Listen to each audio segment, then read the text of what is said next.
Welcome to Full Scope, a podcast with two guys in their podcast with two guys in their 20s, giving their perspective on the games that we love and the story behind it all. I'm your host, Wellington Burns, and the reason why I'm laughing is because Savon had to finish a very important level of Modern Warfare. Just had to get that out there. How'd it go, man? It went well. I died, but I had fun. As long as you have fun doing it, you're okay. Yes, of course, definitely.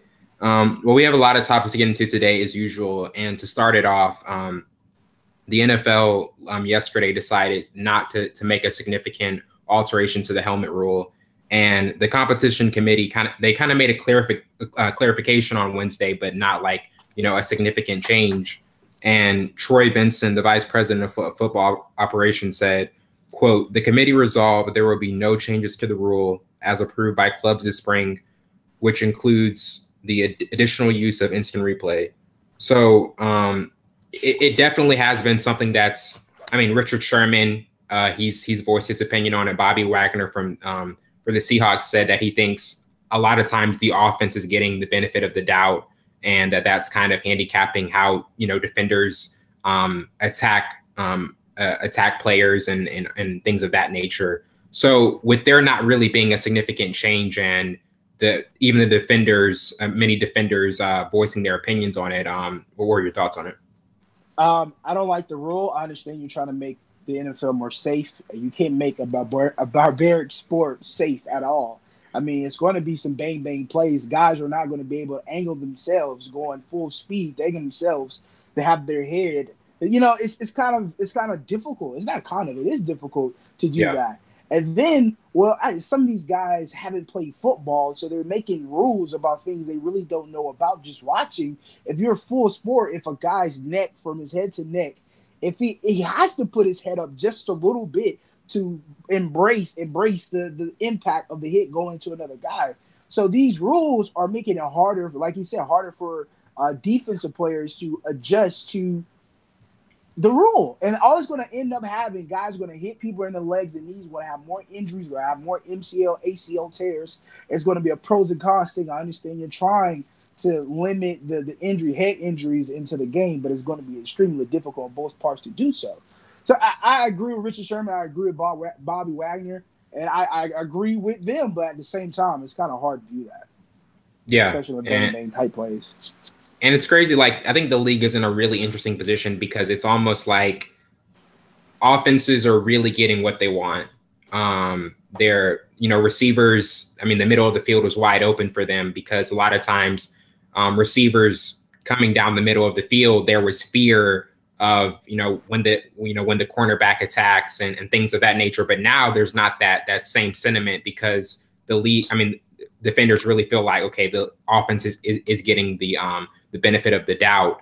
But in terms of just the physicality and, just the sensitivity of the concussion and spine injuries, do you kind of see why the league is trying to at least be like more sensitive to, big injuries like this, and the fact that, I mean, a lot of parents, I mean, they don't want youths, their kids now to play as in football as much, and they're kind of trying to make it maybe a more safe sport?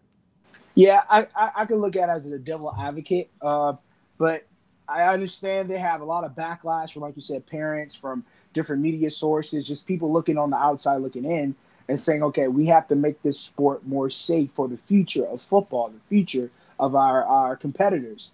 But like I said, it's going to be extremely difficult to do that. They're making strides. I'll agree with that. They're making strides with the padding of the helmets. They're using different pads of the helmets to see if they can take the blows and different things like that the committee of the NFL is doing.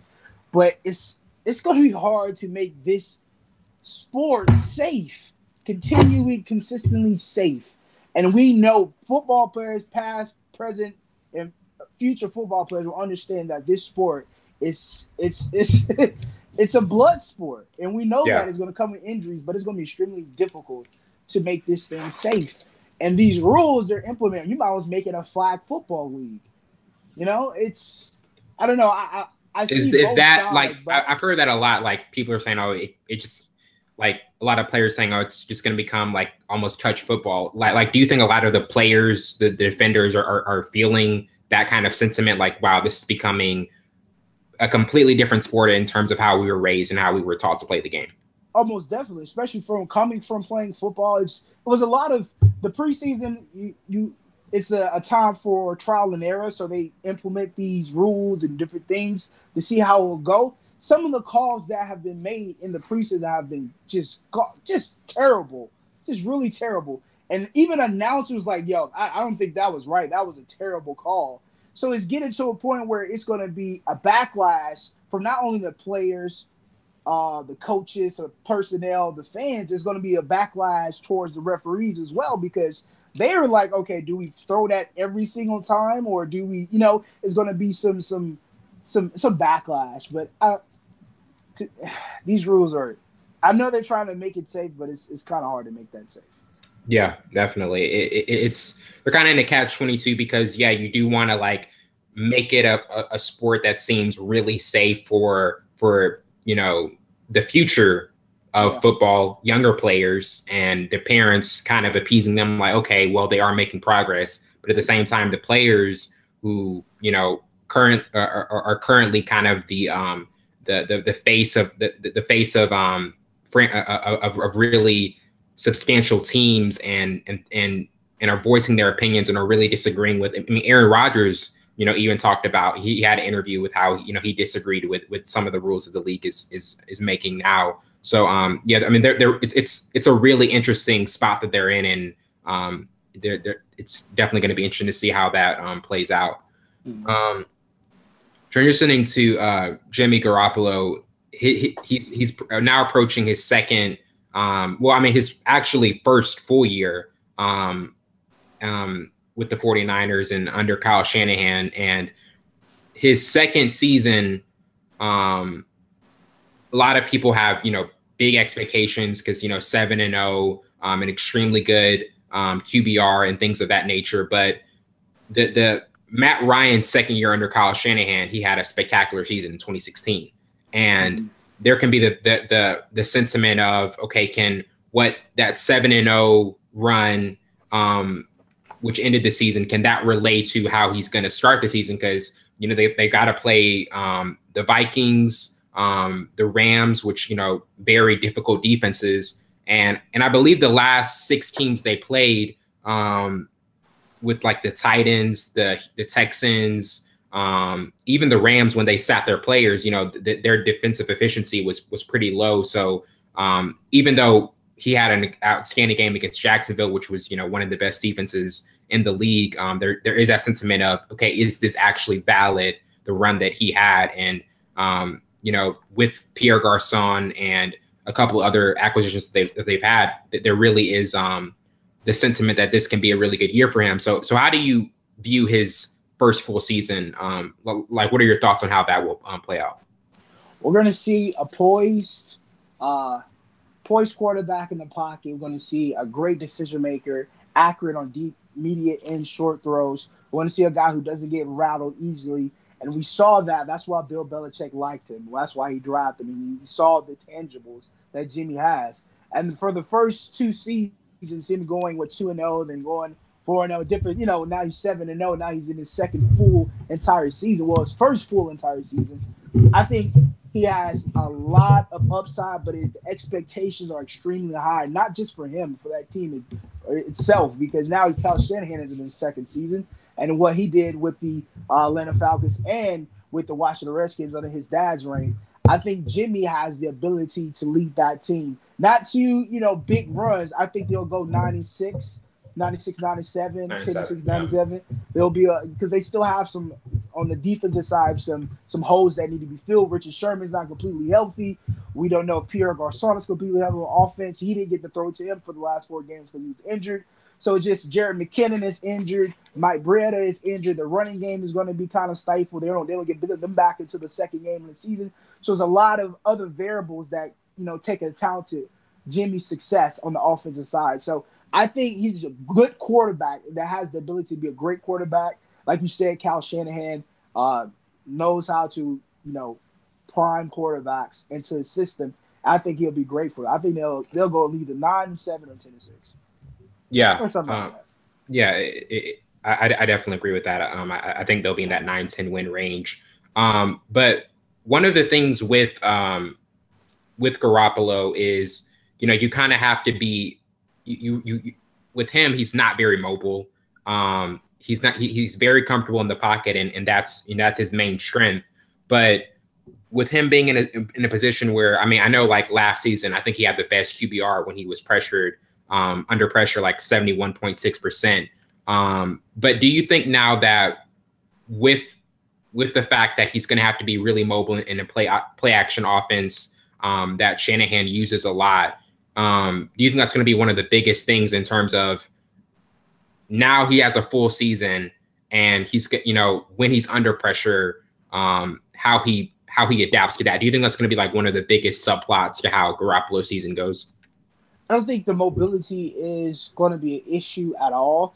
I don't think that will be his most biggest concern. I think the consistency, can he be consistent? We see him go 4-0 to take the reins when he got traded last year. We seen that. We seen the spots of glory for his future tenure. I think, can he be consistent in that type of offense? I think the mobility, a lot of non-mobile quarterbacks who can lose some guys that can make something happen and buy some time. That's not going to be his downfall. I think, can he be consistent in that offense? Can he do that on an every week basis with the wear and tear? He didn't play a complete season, so we're going to throw him in there because they've given up a lot of sacks last year with the different quarterbacks they had in, and he hasn't been hit as much. So that, I think that's going to be the highlight for him.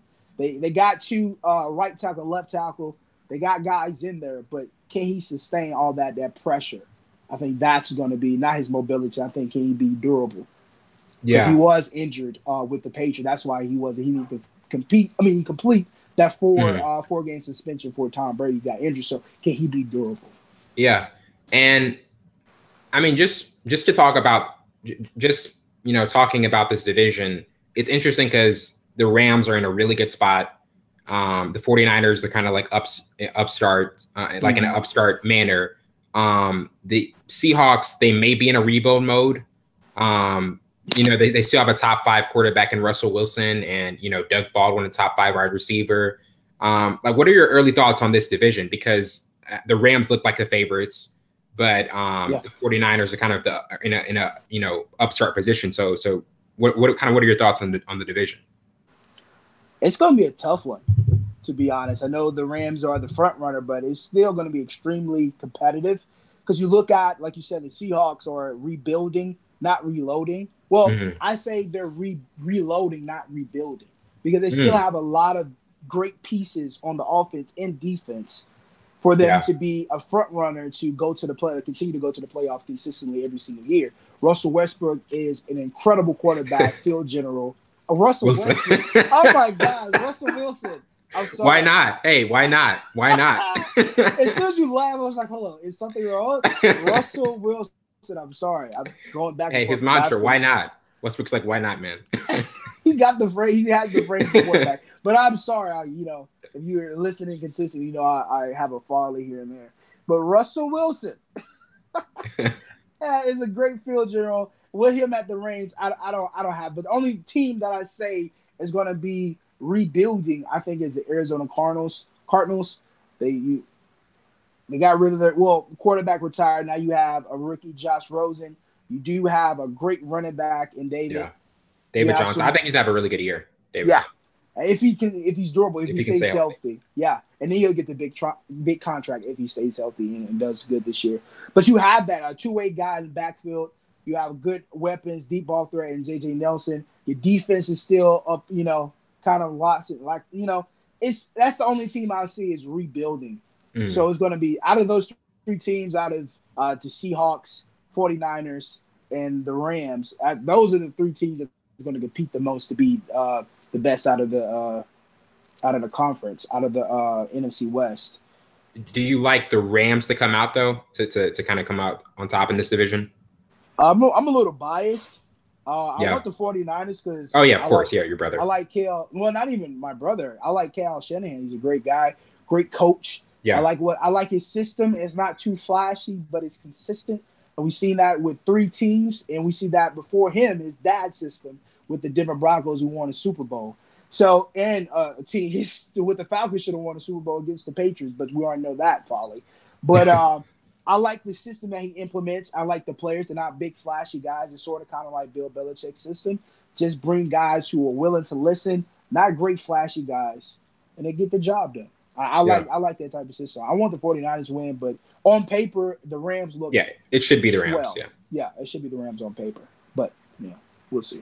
I know. I mean, hey, man, I didn't put in the topics NFC West preview, but we're getting, we're a couple of weeks away. So wanted to get your early thoughts on that. But transitioning to Dallas, they recently signed Jaron Johnson at safety, and they're in a situation where, they still have the trade capital and salary cap space to get Earl Thomas. And, that there have been reports that, with Earl Thomas and, wanting to possibly go to Dallas. But not only, I mean, Earl Thomas isn't the only one, isn't the only safety available. Eric Reed's still available. George Laco, who was released by the Bengals, is still available. I think the one thing with George Laco is he's more of a box safety and not a free safety, which is kind of what the Cowboys want right now. And that would probably be the downside of that. But with Dallas's position of, possibly wanting to fill a spot to have Earl Thomas fill another spot at safety. And what are your thoughts on kind of the another safety that they should probably go after? I think the only safety they should go after is Earl Thomas, to be honest. He's not a big guy. He's 5'10". He's not going to be a tall figure, but he can come down and read and hit people. He could go get the ball. He has ball hawking ability. He's smart as all get out. He has the drive. He has the motor. He's the type of guy you want in your back. The last resort. That's the type of guy you want. And I think that's what the Cowboys have been missing for a long, long time. The last guy who did that was one of the greats. His name was Roy Williams. Yeah. The man was a phenom for Dallas, and he went on to go to the Bengals to end his career. But that type of fellow, that type of player, that's what you need in your back. And I think Earl Thomas is the best fit if he wants to go there. I think he played a little bit. It was, a couple years ago to Jason Garrett. He's like, hey, when my contract is up, come get me. I think he wants to be with the Cowboys. I think he loves the rich history with them. But that's the only safety, because he'll make your whole entire defense 10 times better with Sean Lee at the middle linebacker. And you have those front guys, those young guys, and Taco. I love his name. In having Earl Thomas at the back, that's a great defense. And when they went 11-4 and 10-6, they had a great secondary, and I think Earl Thomas can bring that, especially with their offense clicking on cylinders, Ezekiel and Dak. I mean, it's interesting with Dallas because they're in a spot where their receiving core is kind of depleted. And I mean, you still have Cole Beasley and Tavon Austin, but it seems like one of those seasons where if they're going to be really good, Ezekiel Elliott has to have like an all-time great season and kind of be in that like offensive player of the year, MVP like type of conversation, in my opinion. But I mean, how do you view like the spot that they're in now? Because I mean, my thing is they have a great offensive line, really good running game. It's just the receiving core. The receiving core to me, I'm just not sold on, and I think it's kind of like one of the biggest issues. I don't think so. I'm going to disagree, but respectfully, you have a guy named Allen Hurns, great wide receiver. I had an injury last year, first game of the season with the Jaguars. Before that, the man was consistent 1,000-yard receiver. You got Terrence Williams. He's got to be the guy. He's a deep ball threat coming from Oregon. I like him. Then you have Michael Gallup. That guy is going to be a secondary killer. We've seen that in the first couple preseason games with him. He scored the only touchdown Dak threw the first game. And then you have Cole Beasley. I think having Gallup will take off the spotlight off Cole Beasley, because last year it wasn't, because everybody was zeroed in on him. But the first year Dak was there, he had a phenomenal season. But then you have Tavon Austin, who I think it's going to be difficult to throw him into the rotation and see what they want to do with him, because that's why the Rams was like, okay, you can have him. you want to get him because it's so hard to bring him to the offense and do different things. But I think their wide receiver core is a B. I don't think it's below a C, D, or whatever. I think they have tremendous upside for that wide receiver core. I think they're top 10 wide receiver core, to be honest, because they have the depth. That's why I was like, huh, really? I think the only hole in the Dallas Cowboys is the secondary, to be honest. Yeah, the secondary is a big issue as well. I mean, just them giving up way too many points. I think they have some good D linemen. DeMarcus Lawrence is pretty good. He's coming off a great season last year. I mean, that's what I thought. I thought when you said wide receiver, I was like, what? Terrence Williams? You have Terrence Williams. You have Alan Hearns. You have Michael Gallup. My thing is, my main question is the consistency and kind of the leadership that Jason Witten and Dez Bryant always had. And now that that's gone and you kind of have, a receiving core that maybe isn't as tried and true as those, do you see that as an issue, or do you just see the talent still kind of overriding that, even the experience? I think if you say something about Jason Witten's ability, if you look at film, he was a terrible blocker at the tail end of his career. He still can run routes. He's run routes better than anybody I see, but he was a terrible blocker. Swain can block, and he can go get the ball. I think that's a good add-in and a replacement for Jason Witten. For the leadership standpoint, I think that's Dak's position, his job now. He's the field general. He's the guy. This is a young team. So I think the leadership goes straight to Dak, and it goes Ezekiel too, all in and off the field. But I think their wide receiver core, Terrence Williams, has to show a lot of people that he can be that guy. He can replace Dez. And I think Alan Hearn can replace Dez Bryant. That's why I say I don't see them having a hole in the wide receiver core. I think it all gels together into that system. And the running game is going to produce so much. If Zeke's not there, I think Rod Smith, Bo Scarborough went down with an injury. I think the offensive line, if they stay healthy, can open up holes for any running back. And that can create some play action. Terrence Williams can go deep for the ball. Alan Hurst can do it too. He's the best comeback receiver in the league in my position, running the route. But I don't see any holes in their wide receiver core. That's just my opinion. With this division, I mean, Philadelphia, with the Carson, we're about to get to the Carson Wentz, Nick Foles situation. And if Carson Wentz returns, I mean, a 25-year-old MVP caliber quarterback when healthy. And then you got, New York with Saquon Barkley, and they're not in that, like, I don't know if I would put them, I probably wouldn't put them that high, but I mean, just kind of your initial thoughts on this division and kind of like who do you see in terms of like the upper tier, lower? The clear-cut beast in the NFC East. You see that? Okay, just making sure. Keep up that. Bars. No, Philadelphia is definitely number 1. Dallas number 2. Washington number 3, and New York number 4. Because I still have some questions about the defensive core.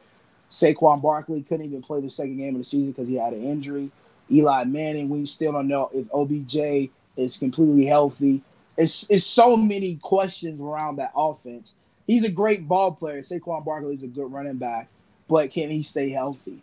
And that offensive line still has some troubles protecting Eli. Can they get the job done? That's why I say they're at the bottom. Philadelphia's coming. I think Saquon's gonna have a really good year, though.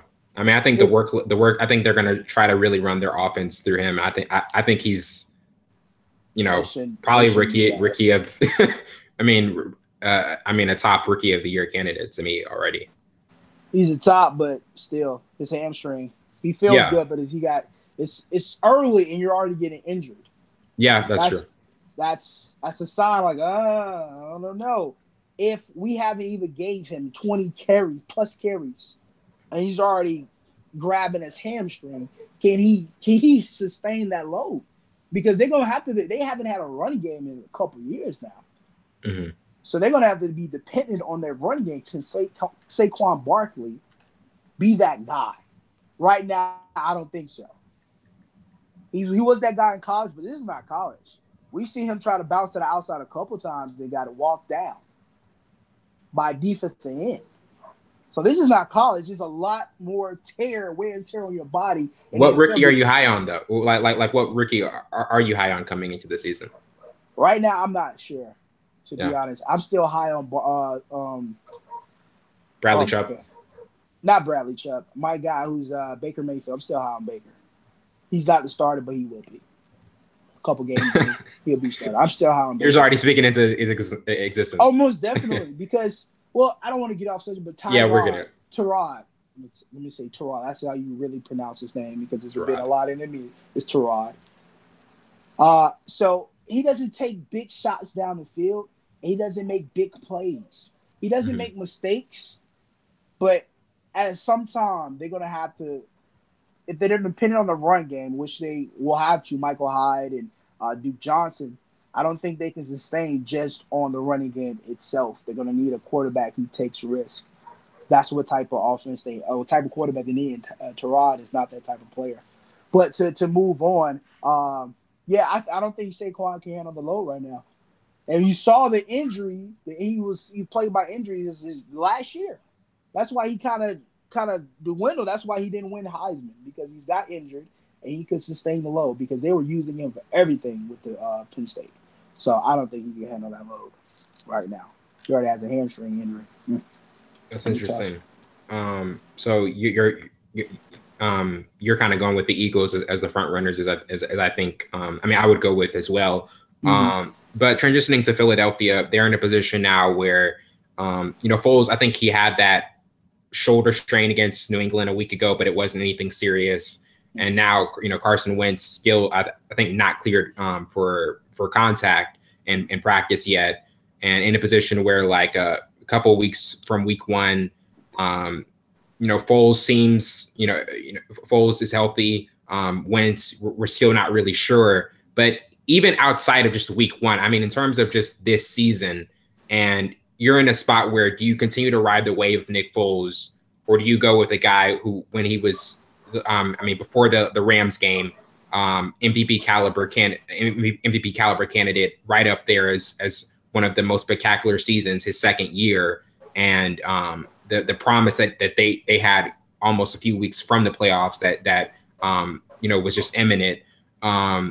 Like, what do you, if you were the coach, and you're dealing with this situation, kind of how would you handle it in terms of if both guys are ready to go? If both guys are ready to go, you definitely go with Carson Wentz. Yeah, it's evident. You have to go with Carson Wentz because he's the better quarterback. I'm not taking anything from Nick Foles. Before, I had high praise for Nick Foles. I still do, but you have to go with Carson Wentz. He's the better quarterback. But if he's not ready to go, Nick Foles can handle the load. We've seen that. They won a Super Bowl with Nick Foles. But Carson Wentz is definitely the front runner if he's healthy. He has the tangibles. He's mobile. I love a mobile quarterback. The guy can extend plays. He has the tenacity. He has the IQ for football. So you go with Carson Wentz. If I'm the head coach, that's no brainer. I'm like, yeah, Carson's healthy, 100%. All right, Carson, you got the bid. Yeah, it definitely seems that way because, the great season that he had and how prolific he was through, I think, about like 12 to 13 games before that Rams game was just so evident. But with Wentz, it's interesting because there are a few players coming back from injury that could have really good seasons. And the list I'm thinking of, Carson Wentz, Deshaun Watson, Andrew Luck, out of those three players, if they're all healthy, like who do you see having kind of the most spectacular season out of that bunch? Because Deshaun Watson probably could have been Rookie of the Year if he stayed healthy, but with the ACL tear, just a devastating injury. But he was on pace to just kind of pretty much win the Rookie of the Year. Most definitely Carson Wentz. I have to go with Carson again because that's the games he played. It was phenomenal. He led that team all the way, and Nick Foles didn't have to do much because Carson Wentz put them in a position to be successful. And all you had to do is not mess up. Don't mess up Nick. And Nick didn't mess up. He took advantage of the situation. But Carson, in my opinion, I like Deshaun Watson. I don't like the risk that he takes for that offense, but he works for that scheme that they have in Houston. But I don't know. You always got to have that underlying question. Can he be durable? Can he come off that knee injury and be successful again? I think they'll be really good this year, Houston. They'll have to rely on that run game, and that's looking shaky right now. Andrew Luck is always so you're kind of shaky on Watts' decision making. Is that what you're saying? Oh yeah, I always say that. Even with when he was at Clemson, he takes terrible. He might have a lot of touchdowns, but he has a lot of interceptions right behind him. And I know that if you throw a lot, at some point, I still think you buy the stock, though. I mean, it's still stock you want to buy. I mean, I think Watson is going to be special and could be offensive player of the year caliber. You know, to me, he's just, you buy the stock. Yeah, the decision making is not there at times, but I mean, this guy was lights out. You know, out of those three, I will buy. I would look stock more than I would buy Deshaun Watson. Because Andrew is the guy. That's why he went number one. He's that guy. He was that guy at Stanford. I'm not taking nothing from Watson. I'm just saying I like a person who's smart, take risks, but he doesn't make mistakes while taking that risk. Andrew doesn't throw interceptions that much. And I'll definitely agree with you that he threw a lot of interceptions like that. That was my big score against him in coming out of college. I wouldn't draft him first round. Not first round. I would draft him number one. I will wait for him. That's the type of quarterback I think Watson is. Everybody has a great season. Look at Dak, and then Dak kind of struggled in his sophomore year because the run game wasn't all there and different things, connection with Dez. But you can see the pattern. Dak had a great first year. Deshaun had a great first year before the injury. But now, can he be consistent in the sophomore year? We talked about that. The second year is the hardest year. Yeah, it is. Expectations are high. Can you step to the plate? And you think he can? Yeah, because the reason I say that is even though he threw a ton of interceptions, I mean, he had the best passer rating by a quarterback with having an interception rate between 3.5 and 4%, and that's since Y.A. Tittle in '63. So I mean, even though he had a ton of interceptions, the how exemplary he was overriding that and the impact he had on that team, that's kind of why I still buy the stock. I mean, out of this group, I mean, yeah, Carson Wentz I would take, but I'm just saying that I think Watson can have a an offensive player of the year caliber type of season this year. Yeah. Wow. That's big shoes to fill. Especially you got it's a lot. And I would also put Le'Veon Bell in that category of, I mean, offensive player of the year candidate. So you're putting Deshaun Watson offensive player of the year candidate already? No, I'm just saying if I had to give like my what? No, yeah, I am. Yeah, I do think he'll be offensive player of the year. Yeah. Wow. Okay. Yeah. Yikes. You ready to go on the record with that? I'm definitely I'm more than cool going with that. Okay. I mean, I would like to know who and I know you haven't thought about this. We're just kind of doing like a early preview since we're kind of a couple of weeks away. But is there like any early thoughts on our offensive player of the year? I'm not saying MVP, but I mean like offensive player of the year. Oh, most definitely Aaron Rodgers. I would put Rodgers in that MVP category. Yeah, but offensive player of the year. You talking about? Hey, I'm not talking about MVP. I'm talking about offensive player of the year. Yeah, most definitely Aaron Rodgers. Yeah. I don't think he'll win MVP this year. I think it'll probably be Tom again. Oh, I don't know about that. I think it'll be Tom again. Like right now, I think it'll probably be Tom. It's either going to be it's going to be a quarterback or a wide receiver. You can make the run for Antonio Brown, or you can make the thing for Tom Brady. Right now, that's the two top tier guys I see winning the MVP. Drew Brees, I think he have a pretty good year. He have a pretty good year every year, but he won't win MVP. Yeah, I'm not. To me, Rodgers is that guy for MVP this year. If he can stay healthy, and obviously Antonio Brown, spectacular. He'll probably win it. What? Him or Julio? If Julio can have a great season, out of those two guys, I want a wide receiver to win it. And that's the thing. I'm kind of inclined to thinking that the MVP is just it's a quarterback award now. Like that's just how I see it. And I really it's I really just don't see any other position winning it for a while, because it's a pass happy type of league, and that's what they're kind of going toward now. Yeah. So I got that's interesting. It's so weird. We went in this fear, but we're just kind of, hey, I mean, a couple weeks away, we're just kind of giving our early thoughts on it. True enough. Yeah. So for Rodgers, you would say offensive player of the year. Yeah, most definitely. I don't think he'll win MVP. Wow, back to back for Brady. Just the trophy case. The trophy case expands because he's a winner. Yeah. And I think it won't be Drew Brees because they can't make it past the postseason. He has a great year every single year, throwing millions of touchdowns and passing yardage. I think he still has the. Look, that's why I took him on my fantasy team. Yeah, exactly. That's who I draft every single year. Drew Brees. Some games you're like, okay, Drew, you got to put some points up, brother. You got to put some points over. But I think he will never be MVP because they can't make it past the postseason. They can't go deep into the playoffs.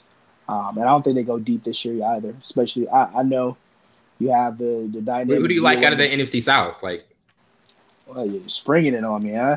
NFC South. Let me see. I'm just kidding. I'm just kidding. No, we might as well. We're talking about the NFC East, the West, the North South. Give me a second. Let me pull my thing up right here. Oh, we have time. Oh yeah. Ooh, wow. Oh yeah. Of course. NFC South: Falcons, Panthers, Saints, Buccaneers. Oh, that's going to be tough. Every single year they're tough against each other. It's always a tough division. Tampa is out because Jameis Winston is going to be suspended for a couple of games, and their backup is terrible. I'll say the Falcons, man. I would say the Falcons. Carolina Panthers, I love their offense, but I hate their defense. Yeah. I love Luke Kuechly. I love Thomas. He's a great guy. He's funny. But I don't like their I don't like their secondary as much. But I think I give it to the Falcons because their secondary is pretty good. They still have Trufant. They have a good front seven. Led by Telvin. No, the Telvin Smith is with the Jaguars. It's another linebacker from Florida State that the Falcons have. But anyways, I love the offense besides Matt Ryan. I'm not big on Matt Ryan. You know this. I hope you know this. Oh, you've gone in ad nauseum about it. You can write an essay. You can write an essay on it. A thesis, a full-fledged like research paper about like, hey, these are all the reasons. Like, I mean, like the debacle in the Super Bowl, like all of those things. Yeah, all of it. Go ahead, I got an A on this thing. But yeah, I'll probably take the Falcons. Falcons number 1, then the Saints number 2, Panthers and Buccaneers. That's interesting. Very interesting. I think the Falcons won it last year, right? Yep. Yeah, they did. Yeah, they did win it. Mm-hmm. Wait, it was Falcons won, New Orleans Q, right? I think so. Yeah, because Carolina had some trouble late in the year. Yeah.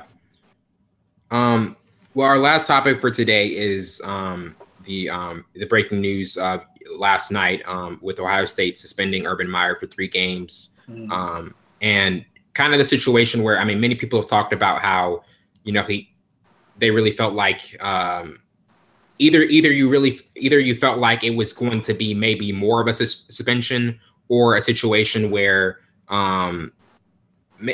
like in terms of the press conference, just in specific the press conference, a lot of people have said like he didn't show a lot of remorse. You know, I mean, didn't apologize, didn't, you know, point out how the wrong that the victim endured, and put a kind of put a shed light on that. And it was just it felt very scripted, just really matter of fact, and not really just taking time to address the situation and kind of just the horrible experience that the victim went through, and how that this has to be addressed more, and has to, you know, there can't be any tolerance for it, because the 2 cultural tenets of Ohio State that Urban Meyer has established is honesty and a zero tolerance policy for violence against women.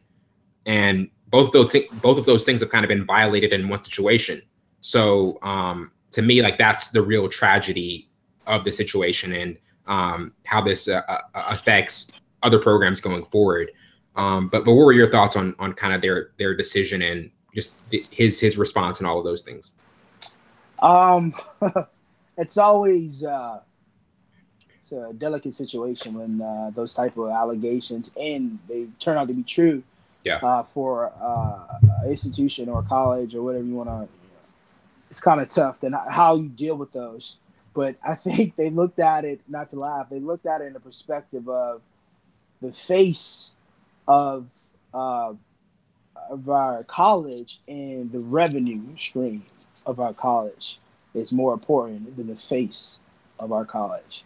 So firing Urban Meyer would have been a terrible mistake for them, for a guy who's one of the greatest greatest head coaches, especially in the nation. He's probably number 2. I'll make it the run for number 1, but Nick Saban has more championships. Yeah.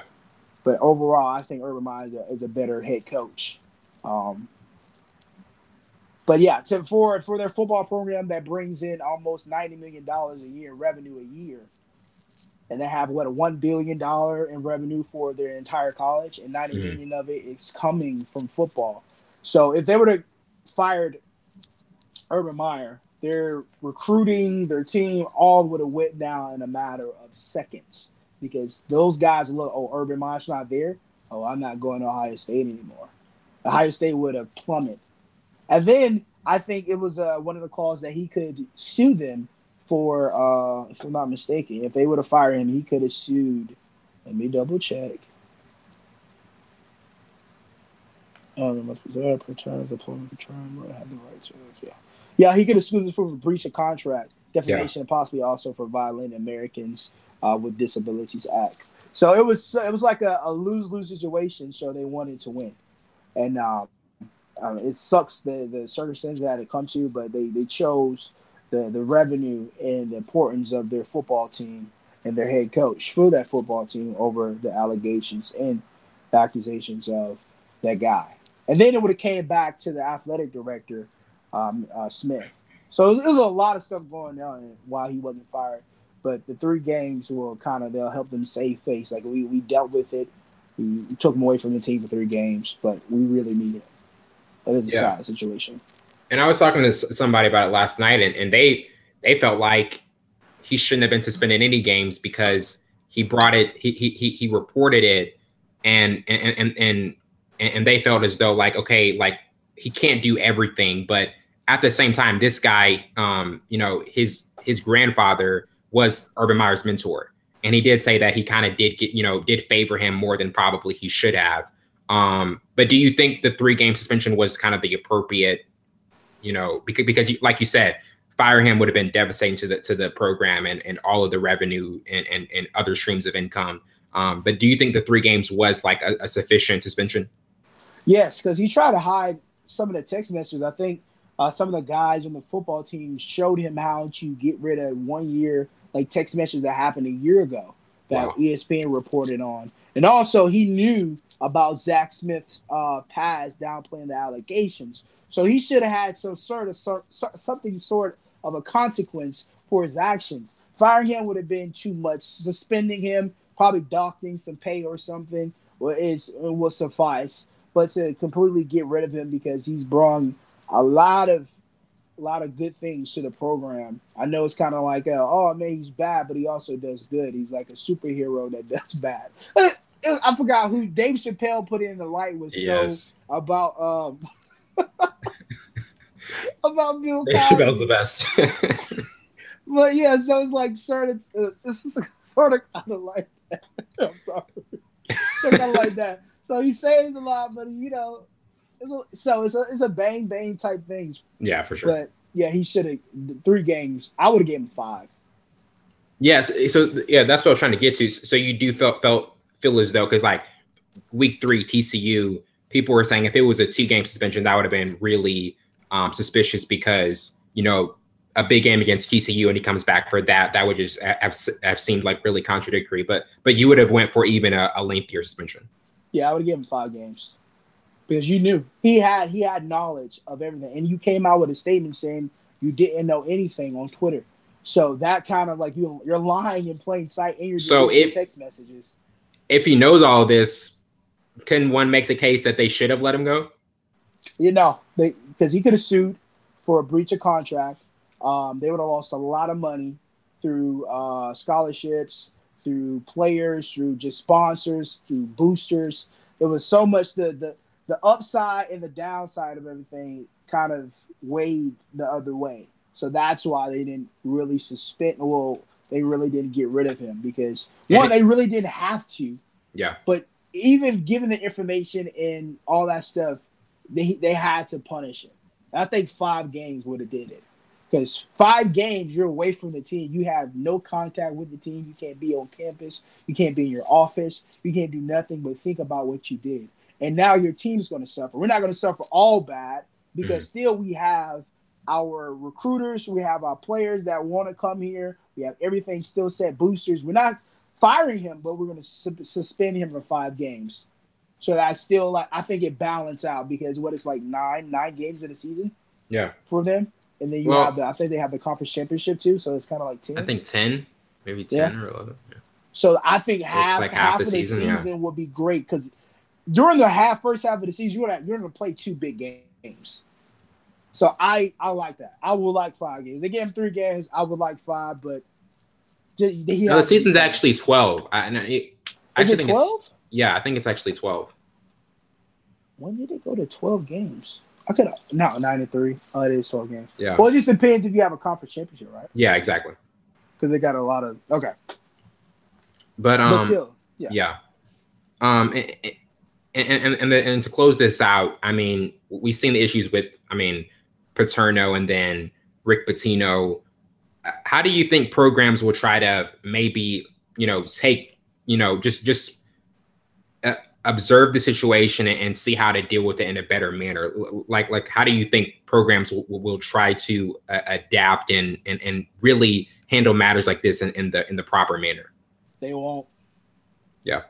Because given the situation, if it's a football player or if it's a coach or somebody who's high up has value to the team or whatever the sport is, they're gonna downplay it. They're gonna try to keep it under their wraps. And I think this highlight every time someone gets caught, it just makes other institutions, colleges, make sure they get it under the wraps quicker and faster and kill all the loose, not actually kill, but get rid of the loose ends because they don't want to be found out. And I think that's another reason why they didn't fire Urban Meyer, because it'll bring more light to other people. Why did other people get fired when they did this? And different things like that. It would bring in a whole different head of a monster.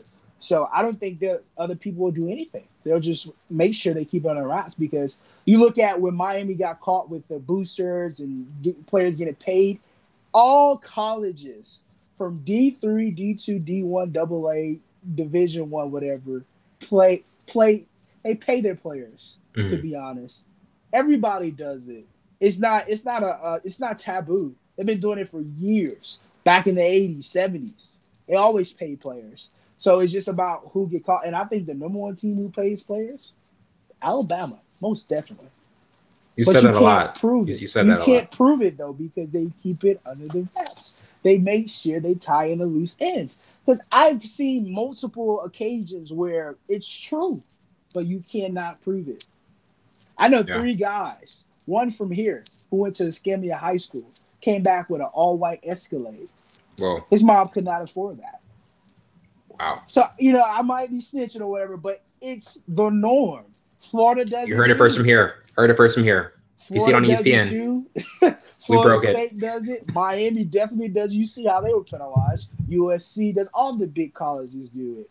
That's how they entice players to come. Yeah.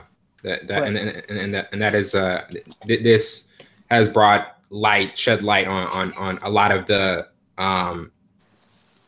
just the inherent flaws of how, like you said, they couldn't let him go. I mean, they could, but they really couldn't, because their hands would have been tied in situation. I think that that's the biggest thing with Ohio State's decision is it's like, yeah, we could do it, but do we really want to deal with the lawsuit and the other implications of going through making the situation even harder than what it already is. So I definitely agree with you there.